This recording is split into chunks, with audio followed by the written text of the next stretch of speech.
দ্বিতীয় জেলা সম্মেলন ও শিক্ষা কমিশনের প্রস্তুতি সভা। বেঙ্গল মাদ্রাসা এডুকেশন ফোরামের উদ্যোগে হতে চলেছে দ্বিতীয় জেলা সম্মেলন ও শিক্ষা কমিশন। এই জেলা সম্মেলনকে সাফল্যমণ্ডিত করতে রবিবার হয়ে গেল তার প্রস্তুতি সভা। এই জেলা সম্মেলন আগামী 13 ফেব্রুয়ারি মঙ্গলবার মালদা টাউন হলে অনুষ্ঠিত হবে সকাল 10টা থেকে বিকেল 4টা পর্যন্ত।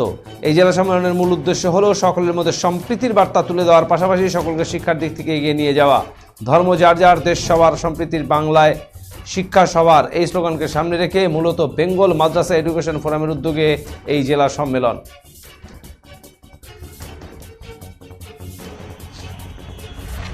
13 তারিখ মালদা টাউন হলে জেলার বেঙ্গল মাদ্রাসা এডুকেশন ফোরামের মালদা জেলার উদ্যোগে একটা শিক্ষা কনভেনশন হতে যাচ্ছে।